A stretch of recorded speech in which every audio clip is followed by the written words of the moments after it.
జై శ్రీరామ్, శ్రీమాత్రే నమః, శ్రీ గురుభ్యో నమః. వీక్షకులందరికీ ఆంగ్ల నూతన సంవత్సర 2024 సంవత్సర శుభాకాంక్షలు. ఈ 2024 సంవత్సరము అందరి జీవితాల్లో ఎలాంటి మార్పుల్ని తెచ్చిపెట్టబోతుంది? మంచి మార్పుల్ని తెచ్చిపెట్టబోతుందా? ఏవైనా చిన్న చిన్న జాగ్రత్తలు సూచిస్తుందా? ఏదైనా ప్రణాళికని సిద్ధం చేసుకుంటే వాటికి గోచారం సపోర్ట్ చేస్తుందా? లేదా గోచారం ప్రస్తుతం తాత్కాలికంగా వాయిదా వేయమని చెప్తుందా? తదితర అంశాలన్నీ కూడా మనం రాసుల వారీగా తెలుసుకోవడానికి ప్రయత్నం చేద్దాం. ఈ విషయాలన్నీ తెలుసుకోవడానికి ముందుగా ఈ ఆంగ్ల నూతన సంవత్సరంలో గోచార గ్రహస్థితులు 2024 సంవత్సరంలో గోచార గ్రహస్థితులు ఎలా ఉన్నాయో మనం పరిశీలిద్దాం.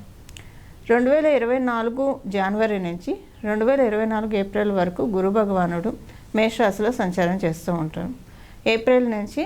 ఏప్రిల్లో గురు భగవానుడు మేషరాశి నుంచి వృషభ రాశిలోకి మారుతున్నాడు. కన్యా రాశిలో కేతు భగవానుడి సంచారం జరుగుతూ ఉంది. కుంభరాశిలో శనేశ్వరుడు సంచారం జరుగుతూ ఉంది. అలాగే ఆఖరిదైన మీనరాశిలో రాహు భగవానుడి సంచారం జరుగుతూ ఉంది. ఇవి గోచార గ్రహస్థితులు. అందులో మనం సంవత్సరానికి తీసుకున్నప్పుడు లాంగ్ ట్రాన్సిటింగ్ ప్లానెట్స్ ఇదే మనం కన్సిడర్ చేస్తాం కాబట్టి ఈ 4 గ్రహాన్ని తీసుకోవడం జరిగింది. మిగతా గ్రహాలవి మనం మాస ఫలితాల్లో లెక్క పెట్టుకుంటూ ఉంటాము. సో ఈ గోచార గ్రహస్థితుల రీత్యా ద్వాదశ రాశుల వాళ్ళకి ఎలాంటి ఫలితాలు ఈ సంవత్సరం రాబోతున్నాయి అన్న విషయాన్ని మనం రాశుల వారీగా తెలుసుకుందాం. 2024 సంవత్సరంలో కన్యా రాశి మరియు కన్యా లగ్నంలో పుట్టిన వాళ్ళకి గోచార గ్రహస్థితులు ఎలాంటి ఫలితాలను కలిగిస్తున్నాయి అన్న విషయాన్ని మనం తెలుసుకుందాం. 2024 సంవత్సరంలో మీకు చాలా మంచి వరాలు గోచార గ్రహస్థితులు ప్రసాదించబోతున్నాయి. ఈ వరాలు 2024 ఏప్రిల్ నుంచి మీకు ప్రారంభమవుతాయి. ఇది చెప్పడానికి కారణం ఏంటంటే మీ గోచర గ్రహస్థితుల రీత్యా ఈ సంవత్సరం మీకు గణేష యోగం యాక్టివేట్ అవ్వబోతుంది. ఈ గణేష యోగం మనకి పరాశర సంహితలో కొన్ని వందల యోగాలు ఉన్నాయి. అందులో ఒక యోగం మనకి గణేష యోగం. ఇది చాలా మంచి యోగం అండి. ఈ యోగం ఎవరికైతే జన్మజాతకంలో ఉంటుందో, ఇది మనకి గోచార రీత్యా వచ్చిన యోగం, బట్ జన్మజాతకంలో ఎవరికైతే గణేష యోగం ఉంటుందో అది ట్రిగర్ అయ్యే టైం, అంటే ఏ యోగం ఉన్నా ఆ యోగానికి పర్టికులర్గా ట్రిగర్ అయ్యే టైం ఉంటుందండి. ఆ టైంలోనే అందులో ఇలాంటి ప్రత్యేకమైన యోగాలు మనం ముందుగా యాక్టివ్ చేసుకోవడానికి అస్సలు అవకాశం ఉండదు. వాటంతటా అవే ట్రిగర్ అవ్వాలి. సో ఆ టైం వచ్చినప్పుడు అవి ట్రిగర్ అవుతాయి. ఇప్పుడు మీకు ఉదాహరణకు చెప్పాలంటే అన్నప్రాసన రోజు కొంచెం చిన్నగా పరవాన్నం పెడతారు, తేనె నాకు ఇస్తారు. అదే టైంలో మీరు ఆవకాయ అన్నమో లేదా బిర్యానీలో, పిజ్జాలో, బర్గర్లో పెట్టరు కదా. ఎందుకు పెట్టరు? అది డైజెస్ట్ అవ్వదు కాబట్టి.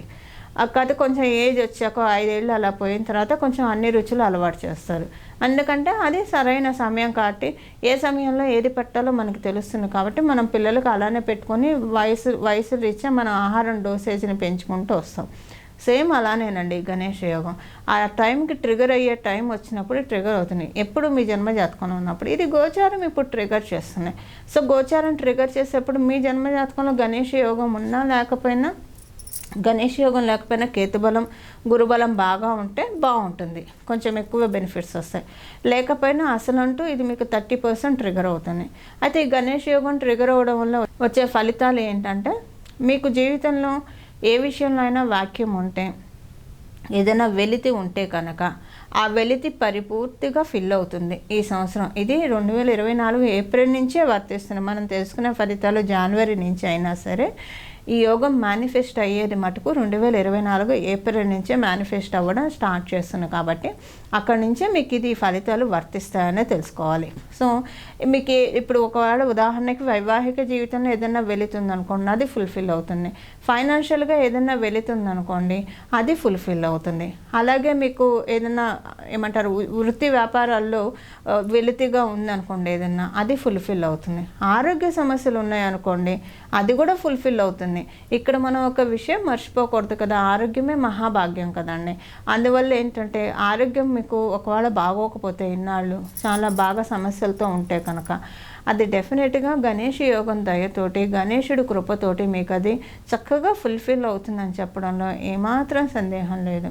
నవమ స్థానంలో ఉన్న గురు భగవానుడు మీకు చక్కగా మనశ్శాంతిని కలిగిస్తున్నాడు. ప్రత్యేకించి ఏప్రిల్ నుంచి చాలా మనశ్శాంతి ఉంటుంది, ప్రశాంతంగా ఉంటుంది. చాలా విషయాల్లో మీకు అంటే జరిగిందంతా మంచికే, జరుగుతుంది మంచికే, జరగబోయేది కూడా మన మంచికే అన్న ఒక మంచి బ్యూటిఫుల్ సీడ్ని గురు భగవానుడు మీ మనసులో ఇంజెక్ట్ చేయడానికి రెడీగా ఉన్నాడు. ఆ ఇంజెక్షన్ పట్టుకొని ఆయన అక్కడికి వస్తున్నాడు. ఎందుకు ఇంజెక్షన్ పట్టుకొని వచ్చి మీ మనసులో అది ఇంజెక్ట్ చేయడం అంటే, మీరు అలా ఆలోచిస్తేనే మీకు అభివృద్ధి బాగా ఉంటుంది ఈ సంవత్సరం. కాబట్టి ఆయన అదొక మందు. సో అంటే మనం ఇప్పుడు మీకు ఇది అర్థమయ్యే చెప్పాలంటే, ఈ సమస్య తొలగాలంటే నాకు పరిహారం చెప్పండి అని చాలామంది అడుగుతుంటారు. సో ఇది పరిహారం అనమాట. ఆయన ఆటోమేటిక్గా మన జన్మకుండలిలో మన బాడీలో ఎలాగైతే ఆటో ఇమ్యూనిటీ సిస్టమ్ ఉండి మనకి కొన్ని వ్యాధులు రాకుండా అది కాపాడుతుందో, మన కుండలిలో కూడా ఆటో ఇమ్యూనిటీ ఒక్కొక్కసారి గోచార రీత్యా జరగచ్చు, ఒక్కొక్కసారి మన జన్మకుండలిలో ఉండొచ్చు. ఇలా మనకి రకరకాలుగా ఉంటుంది. అది ఇప్పుడు మీకు యాక్టివ్ అవుతూ ఉంది. సో అందువల్ల మీకు గురుబలం చాలా బాగా ఉంది ఈ సంవత్సరము. దానివల్ల ఈ ఆటో ఇమ్యూనిటీ అనేది జనరేట్ అవుతుంది. అలానే మీకు శనీశ్వరుడు కూడా మంచి బ్లెస్సింగ్స్ ఇస్తున్నాడండి. షష్ఠ స్థానంలో ఉన్న శనీశ్వరుడు మీకు ఒక మంచి అంటే విపరీత రాజయోగాన్ని మీకు కలిగిస్తూ ఉన్నాడు షష్ఠ స్థానంలో ఉంటాం. అయితే విపరీత రాజయోగం ఏంటంటే, మీకు ఈ సంవత్సరం ఏది వచ్చినా దాన్ని కీపప్ చేసుకోవడానికి ప్రయత్నించాలి. మామూలుగా రాజయోగం ఏంటంటే, ఒకవేళ మీకు వచ్చిన తర్వాత ఆ రాజయోగం వచ్చిన తర్వాత దాని తర్వాత ఒకవేళ రాజయోగం కాలం పూర్తయింది అనుకోండి, దాని తర్వాత మీకు ఇబ్బంది ఏమి ఉండదు. మేబీ రాజయోగం ఉండకపోవచ్చు, కానీ దానివల్ల మీకు ఆ రాజయోగం ఎఫెక్ట్ తర్వాత ఏం క్యారీ అవ్వదు.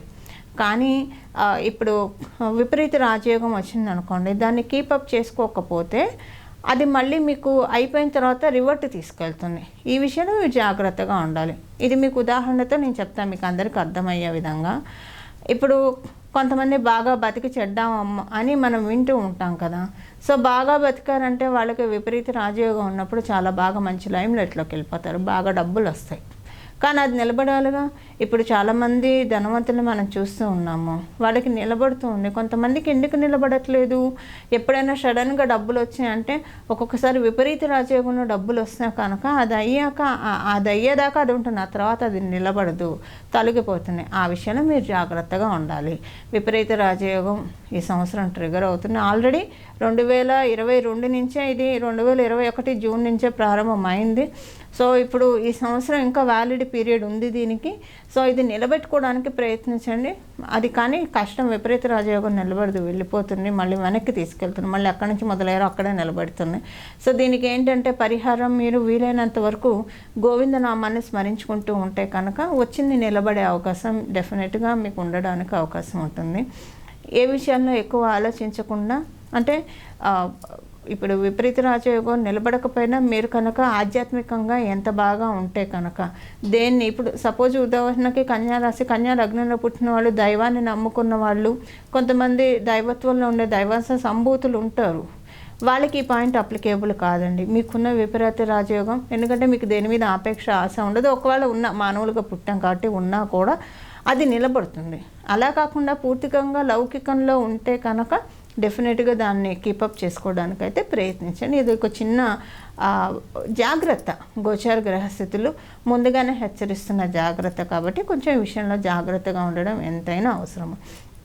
అలానే ఉద్యోగస్తులకి, వ్యాపారస్తులకి మనం చూసుకుంటే కనుక చాలా మంచి పీరియడ్ అనే చెప్పాలి.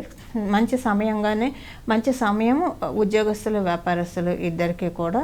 అలాగే ఈ సంవత్సరం పెళ్లి ప్రయత్నాలు చేయడానికైతే గోచార రీత్యా అనుకూలతలు అయితే కనిపించట్లేదు. మీ జన్మజాతకం కనుక వివాహ ప్రయత్నాలు చేయడానికి అనుకూలంగా ఉంటే గోచారము మీరు పెద్ద పట్టించుకోకుండా మీరు చేయొచ్చు.